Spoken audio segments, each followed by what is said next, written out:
Bonjour et bienvenue. Nous allons aborder le thème du langage corporel.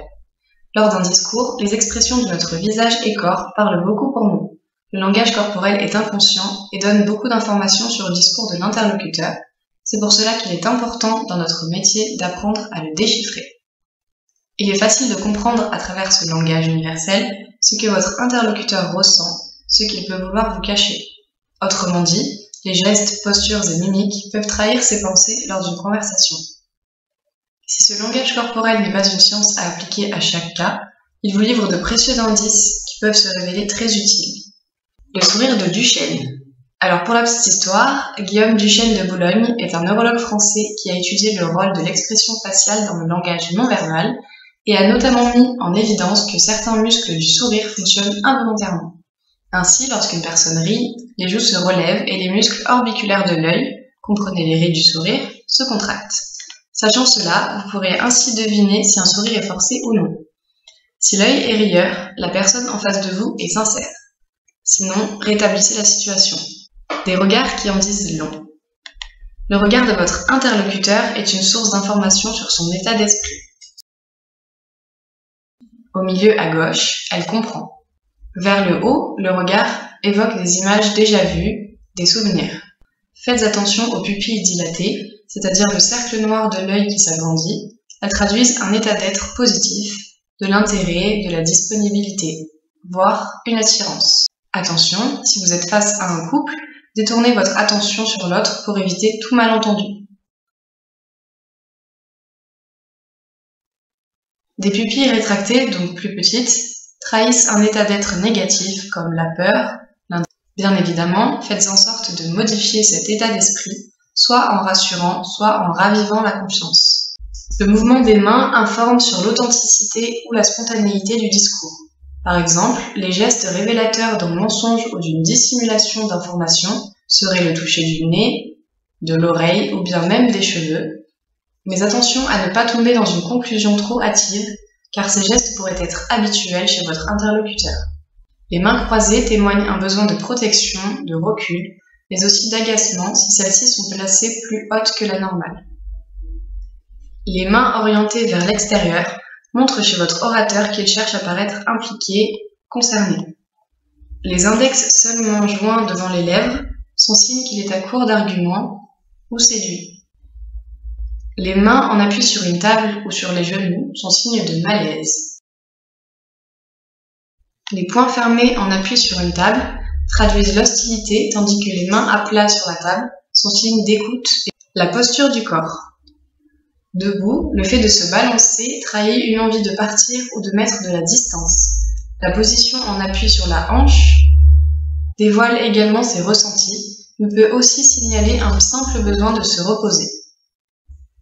En position assise, le buste penché vers l'avant dénote de l'intérêt, de l'implication. Reculé, il trahit un manque d'implication, un désintérêt pour ce que vous dites. Le buste penché et les épaules tombantes signalent une fatigue physique ou morale et indiquent la déception. Le torse bombé dénote un caractère égocentrique, presque méprisant. En règle générale, les jambes croisées sont signes de résistance et de pauvre réceptivité. Vous êtes en face d'une personne physiquement, mentalement et émotionnellement fermée. Si vous êtes en situation de négociation, c'est mauvais. Une jambe tremblante indique l'impatience, l'angoisse ou bien les deux. Si vous rencontrez cette situation lors d'une négociation, je vous propose d'essayer de modifier le comportement de votre client par le mimétisme, c'est-à-dire adopter une posture ouverte, rassurante. Faites des pauses dans votre discours jusqu'à ce que la personne change de position. Cela peut rééquilibrer la situation. Les micro-caresses. Certains gestes indiquent que la personne a besoin de se rassurer, l'aident à se sentir bien et à se détendre. Le fait de lisser une mèche de cheveux dans ses doigts, attention, cela peut aussi bien vouloir dire que votre interlocuteur a quelque chose à se reprocher, de se frotter les mains, de se toucher les lèvres ou le nez du bout des doigts par exemple. Les situations d'inconfort. Le fait de se gratter ou de s'agiter nerveusement révèle une situation de malaise ou d'exaspération chez votre interlocuteur. Il peut s'agir d'un geste compulsif, signifiant que la personne garde quelque chose au fond d'elle-même qu'elle voudrait ou n'arrive pas à exprimer.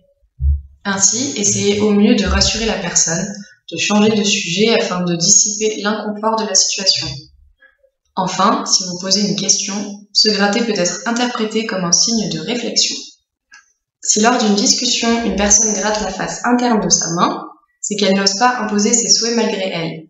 C'est le signe d'un manque d'assurance ou d'un excès de timidité. Cependant, si c'est la face externe qui semble l'irriter, c'est que la personne se sent victime et qu'elle n'apprécie pas le comportement des autres à son égard. Quelqu'un qui se gratte la face interne des doigts lors d'une discussion avec d'autres personnes souhaiterait généralement pouvoir gérer plus de choses, avoir davantage de pouvoir et de responsabilité sur le sujet auquel il est en train de penser. Si ce sont les extrémités des doigts qu'il gratte, alors c'est le signe qu'il ressent une urgence et qu'il voudrait pouvoir intervenir pour accélérer les choses. Soyez donc vigilant quant à ces signaux. Si la personne se gratte le dos de la main ou la partie externe des doigts, c'est un signe montrant qu'elle se sent dépossédée de quelque chose qui lui tenait à cœur. Soyez donc très vigilants quant à ces signaux, redressez et rééquilibrez la situation à chacune de leurs apparitions. Des pieds très bavards. Les pieds et les jambes représentent une partie du corps humain des plus sincères.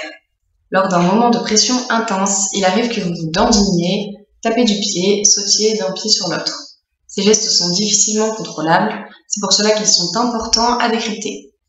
Les pieds et les jambes ne divulguent pas uniquement le stress ou l'inquiétude, mais aussi les émotions positives.